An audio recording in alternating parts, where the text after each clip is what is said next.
I'm back to the channel, and the second of a set of 3 videos on the Ducati Multistradas. So the first one, hopefully you've watched that one, and that's an owner's review of the V2s, which we've done about 5,000 miles on it. Absolutely superb bike. We have, however, got the V4S now to replace the V2s. It's not that simple, because the V2S is actually a far better bike than even we give it credit. So today we're going to concentrate on the V4S. We've done about 800 miles. It's just had the 600 mile service not so long ago. So we've got a bit of experience on this. It's not just a guy who's rocked up to the dealership and borrowed it for an hour. So it's a pretty good review, I hope. And then part 3, we'll sit down, we'll look at both bikes, we'll compare them both from the rider and the Pillion perspective. And at the end of that, hopefully we'll decide which one we're going to keep. Now, at the moment, unbelievably, it's 50-50. Between us, we really don't know which one to keep. A bit of a spoiler, Pillion Princess actually I think prefers the V2S. Obviously, as a rider, I prefer the V4S. Anyway, so for now, part 2, owner's review, V4S. Just get kitted up and get on the road.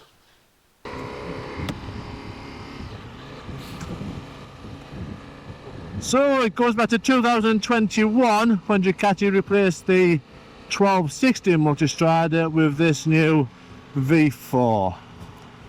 And it wasn't just a facelift, it was a massive change. Now, the biggest change is obviously the engine, which we'll talk about in a minute. But they also updated a lot of the electronics. They added a lot more rider aids. We'll talk about them later.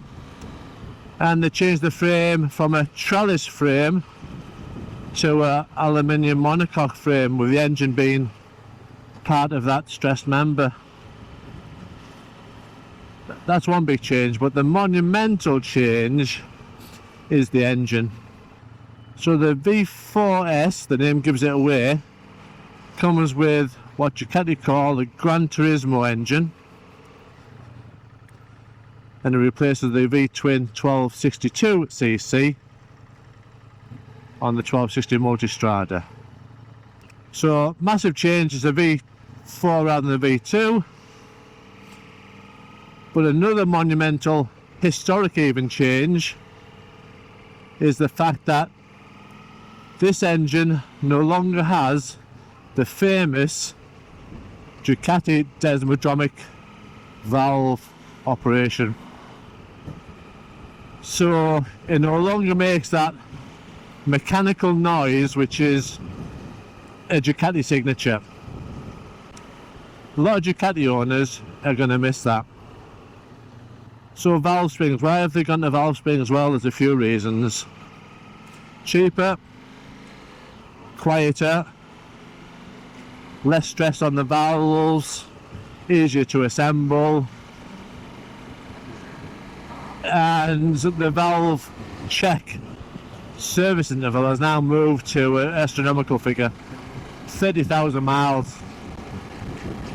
So it's a massive change, but like I say, it does lose a lot of that Ducati feel to it. So the engine, even though it's a V4 compared to a V2, is actually smaller and lighter.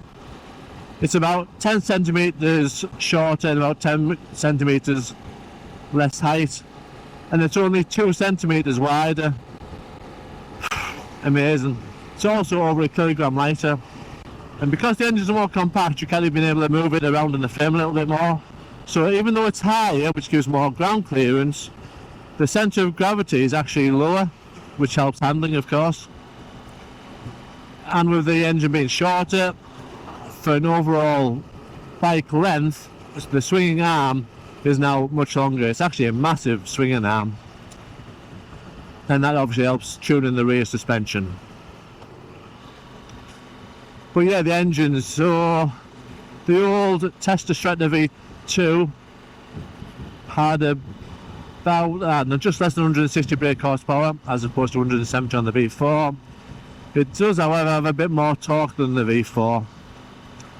And both the maximum figures are at much lower revs than the V4.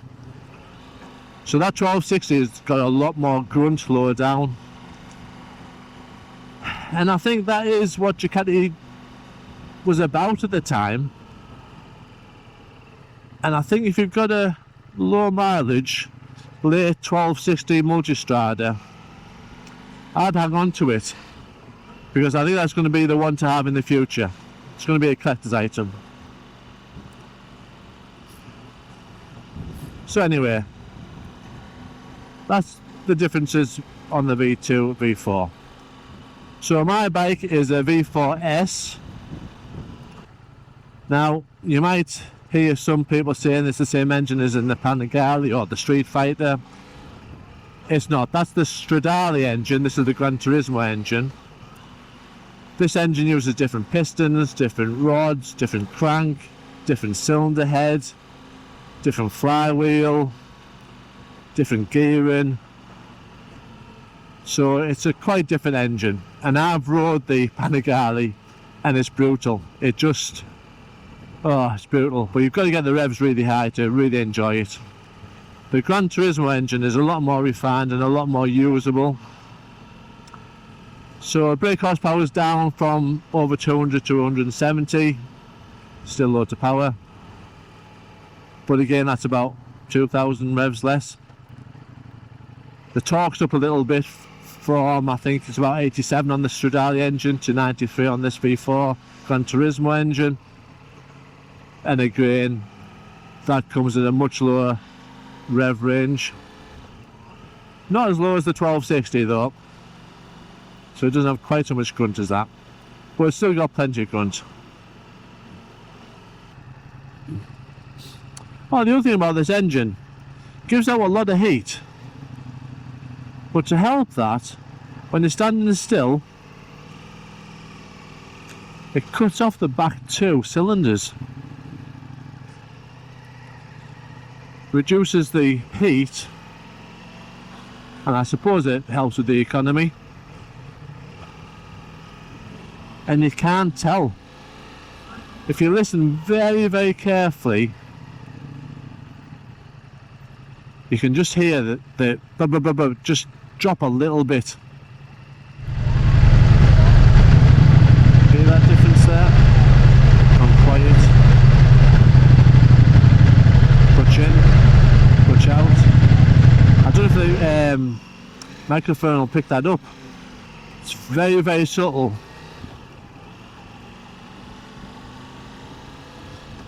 So this engine does produce a lot of heat. I've never known a bike warm up so fast as this. In half a mile it's up to temperature. Now there's a lot of ducting on this, on the front and the fairing to help that heat dissipation. And on the, I think it's the rally version, you get an adjustable flap in one of them so you can close. If there's too much heat coming onto your legs, you can close the flap. Now obviously when it's colder you want that flap open and you want the heat to warm you up, but yeah, it produces a lot of heat. And the other downside of the engine is the fact that it's not very economical. If you're getting low 40s, you might get 45, but that's about it. So the V4 standard machine starts from about, as of 2025, about £17,500. The V4S is about 4,000 more, £21,500, but you get a lot more on the S. That's mainly the suspension and the radar, and a couple of more rider aids. The V4 Pikes Peak is a bit more, and the top of the range V4 is the RS in UK anyway, and that's crazy. That's £32,000, so that's what, £15,000 more than a base V4 model. That's a lot of bike. As for packs, so all the V4 models can have additional packs. Slow riding on this, by the way, is amazing, so smooth. so they come with a travel pack, travel radar pack, sports pack, rally or enduro pack. This has the travel pack, which is the nice sporty panniers, heated grips and a centre stand. Heated grips should be standard on any touring bike, and so should a centre stand, but yeah, you pay extra for Ducati. Well worth it though. The sports pack gives you an Acrobovic exhaust, carbon front mud guards, and maybe a couple of other little goodies. And you can buy an enduro pack which has the hard cases, some cards, I think maybe spotlights as well. And you can buy wire wheels as an extra, which looks fantastic by the way, but they're £1,400 extra. You don't see many. So the V4 engine is sweet, it's so smooth, it's unbelievable. I went a little bit thirsty, and I'm getting about, let's have a look, 41 miles per gallon at the moment. Mine was that is done 2 up. Oh, it's a bit sunny now. Yeah, you don't buy a Ducati just for the economy, but on a long range cruiser, adventure bike, it does make a difference. Now the old V2 was in the mid 50s, this is low 40s, so what's that, 10 miles per gallon, that's nearly 20% difference. If you're doing a lot of miles, that's a big difference.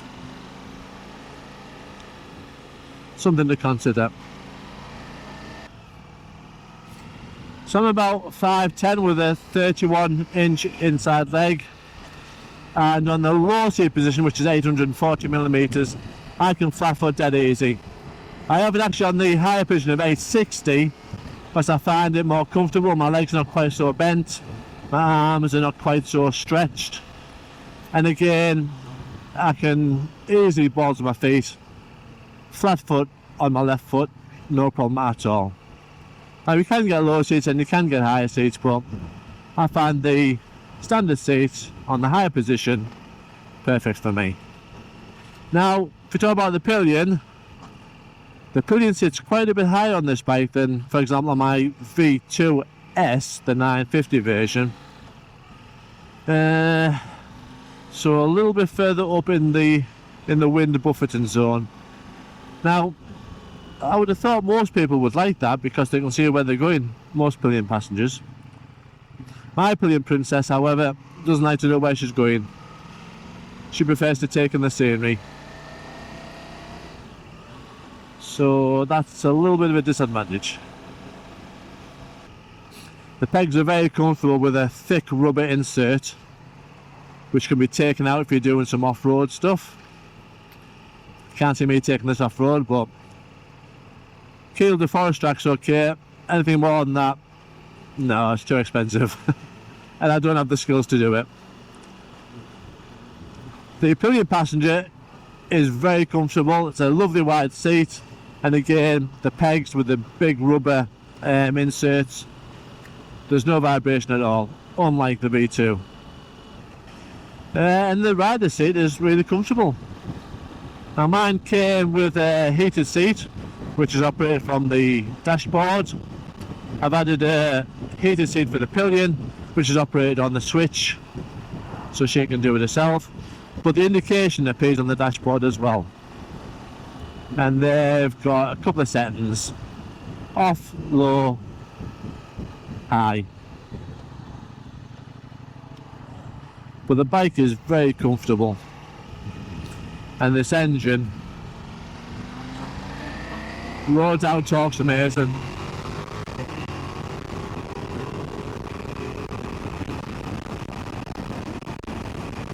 Oh my! Short shifting at about 5,000 revs and it still pulls like a train, and the Quickshifter is amazing. 170 brake horsepower. It is phenomenal, and it's usable. I can be as low as 3,000 revs on this bike and pull away no problem. There's no durability on the V2. The sweet spot for me is around 7,000 changing revs, but it doesn't redline until 10,000. Oh, it's windy. Oh, talking about rider position, this screen. One finger operation is brilliant. That's it down. I'm getting quite a bit of buffering. It's a very windy day. Just one finger can push it up and it goes quiet. Brilliant. It's got these little winglets on the side again which push the wind around your shoulder. But today is a particularly windy day and this helmet isn't very good for wind because it's got that peak on it. Although at the moment it's not actually catching the wind, so the wind must be going above it. So rider position, check. Pillion position, check for most people. Windscreen's fantastic. I love that one finger operation. And it works. Let's talk about the bike and we'll start at the front. Big 19-inch wheel at the front. It's pretty big, but once you're used to it and the wide handlebars, it's still very flickable. It's not a sports bike, don't get me wrong, it's not a Pannier. But it's amazingly agile. On the front we've got twin 330mm discs, which is slightly bigger than the V4 version. And it's got the upgraded Stradale Brembo calipers. Again, another upgrade. And there again, phenomenal brake and with feel to them as well. Really, really good. Now the brake lever is fully adjustable, as is the clutch lever. But my little finger struggles a little bit, even though it's on the nearest setting to me. I'm have to buy some adjustable levers for that. The rear's got a standard 265mm disc with a very nice Brembo caliper, and the rear brake does the job.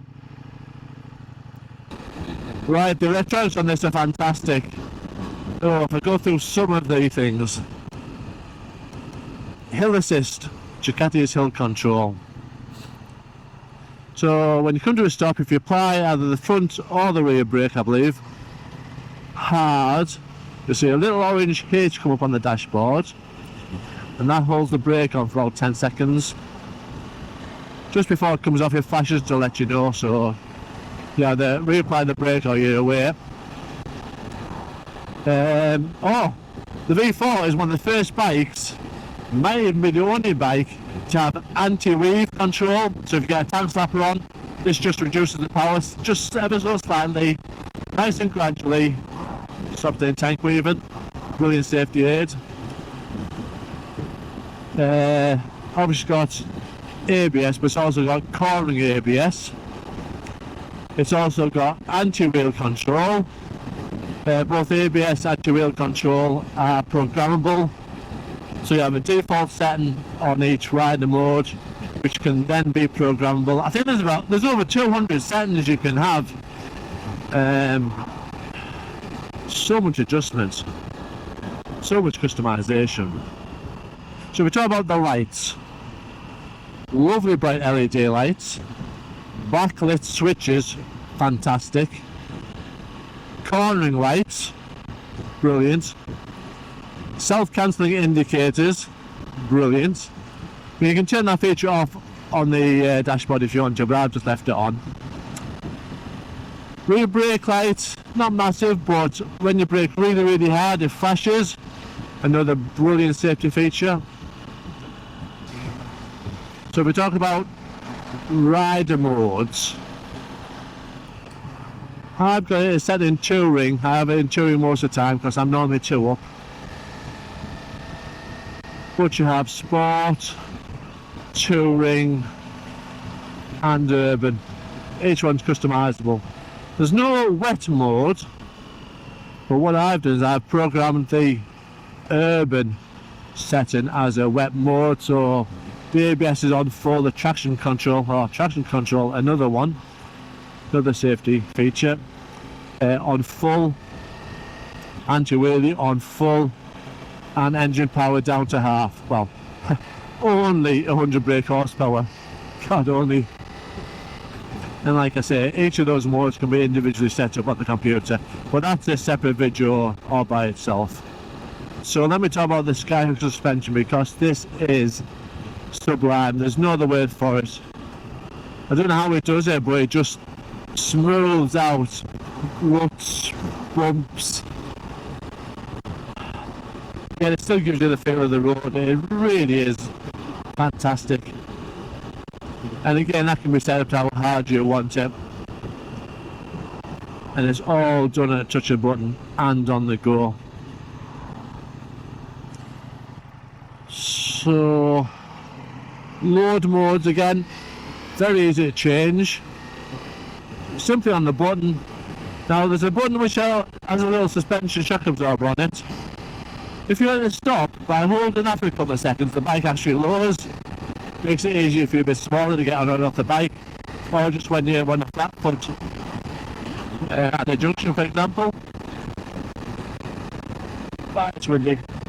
But by pressing that, brings up some different loads, riding modes.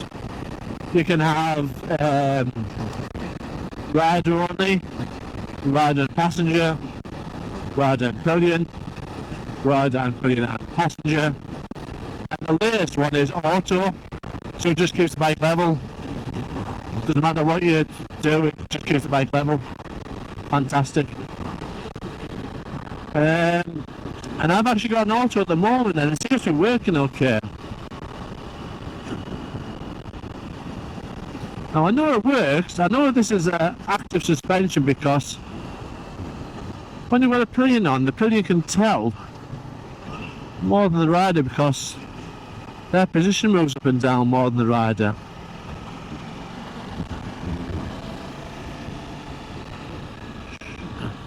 So as we're going along, I can see in the mirror she's up and down, depending on the road surface and depending on the speed. I won't filter. So even though you've set a figure on the dashboard, the bike just adapts to it all the time, with that being as a default. It's fantastic, it really is fantastic.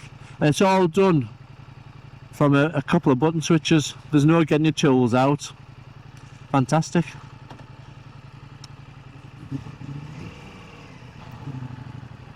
Clutch, so light, so smooth. Along with this new V4 engine, there's no juddering. Simply aware. Gearbox has slightly different ratios than before as well. It's got a taller 6th gear, which should help keep the revs low on motorways. Not doing much of the miles per gallon though. And the Quickshifter, you need to be over about 3,000 revs really. But there, you know, 3,000 revs, so smooth. And just see there, the blind spot indications come on. Also downhill, downshift. Silky smooth.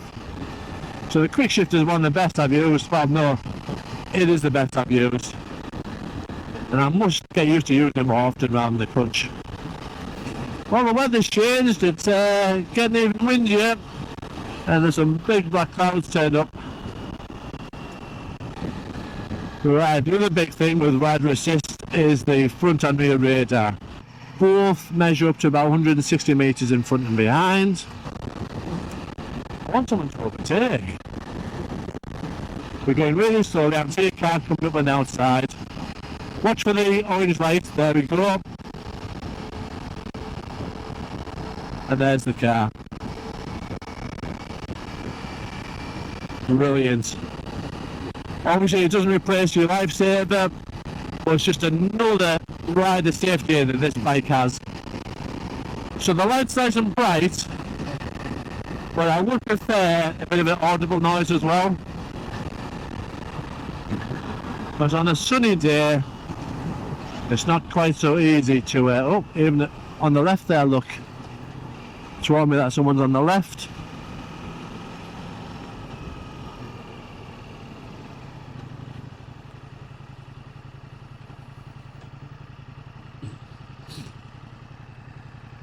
So that's the blind spot detection, and that works, I think you can adjust it, but above 20 mile an hour. So if you're in traffic, it's not going off all the time. Oh, don't pull out on me, don't pull out, good lad.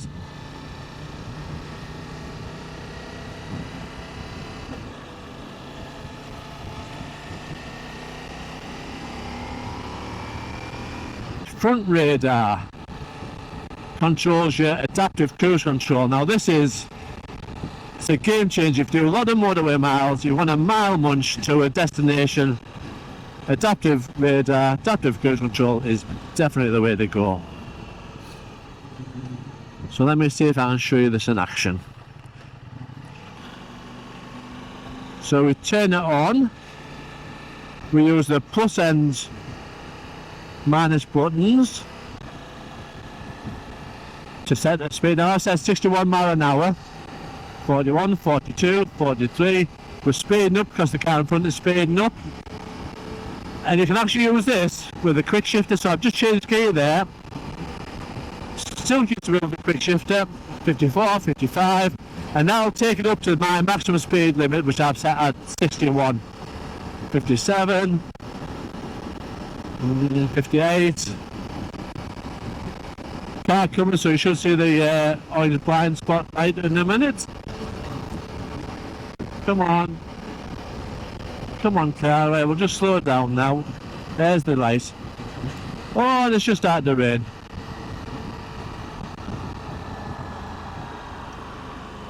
Touch the brake, pull the clutch in, or press the button, will turn the cruise control off.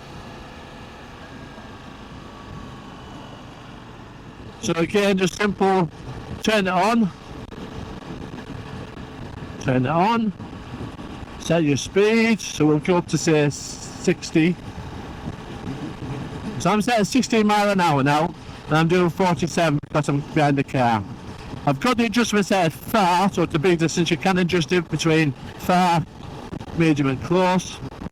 Still 48, I'm waiting for this car front to speed up, not speeding up. Still not speeding up. Up to 50, still not speeding up.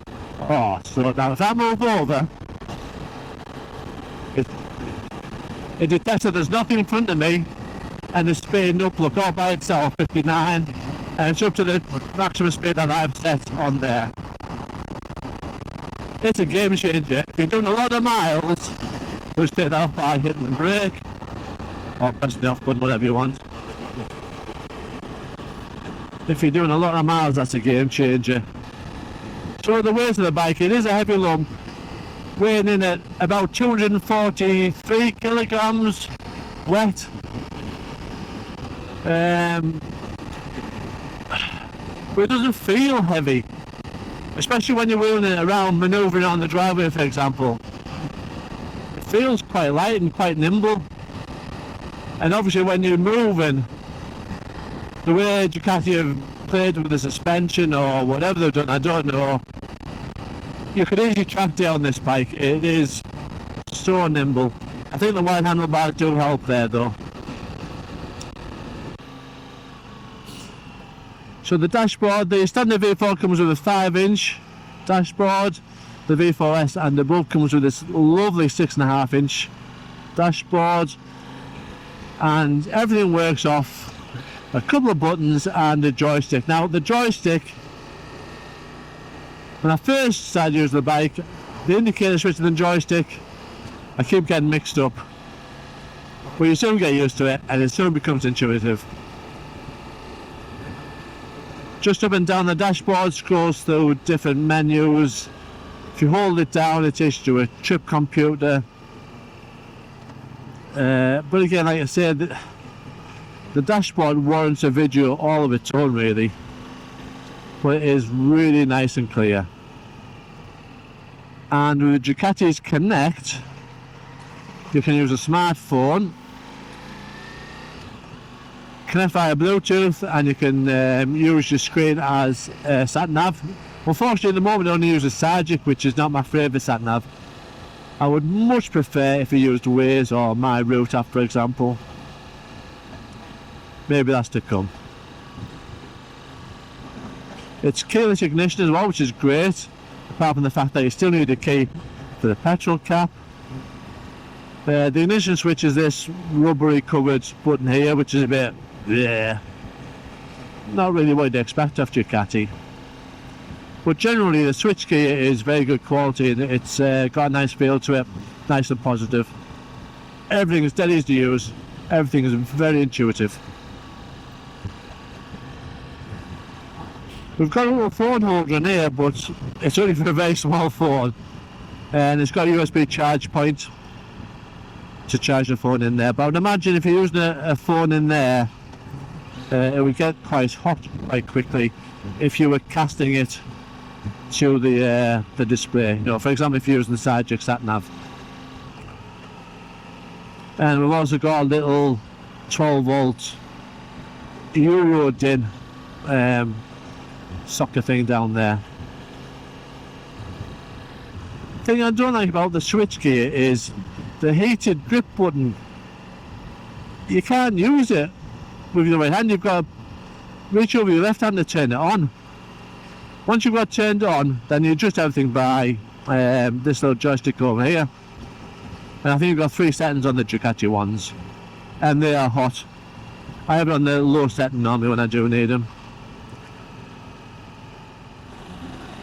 The carrying capacity of the bike is pretty high as well. I think it can take 2 quite big people. The panniers take about 10 kilograms of load each. If you stick a top box on, that'll take 5 kilograms, and the tank bag will take 5 kilograms. So you've got up to 30 kilograms carrying capacity, which is ample. Even for 2 people, it's, you know, in your 2 big distance, it's ample. Oh, it's started to rain. But I'm enjoying myself so much riding this bike, I'm not bothered. However, I think I've waffled on enough now. There's not more I can say about the bike. It looks brilliant. The engine's brilliant, the handling's brilliant, the rider aids are brilliant. Oh, it's just a superb bike. If you haven't ridden one, get a test drive booked. So that concludes the review of the V4S. Hope you found it useful. If you have, don't forget to give us a thumbs up, and don't forget to subscribe to the channel.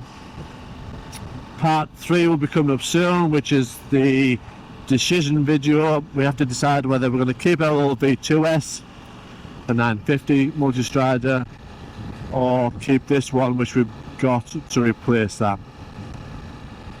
This bike is fantastic as a rider. As a pillion, it totally depends on what your pillion prefers.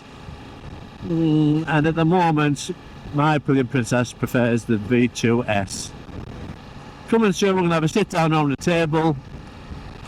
We're both going to talk about the bike, what we like about them both and what we don't like about them both, and then tell you which one we're going to try and keep. So, I'll see you in the next video.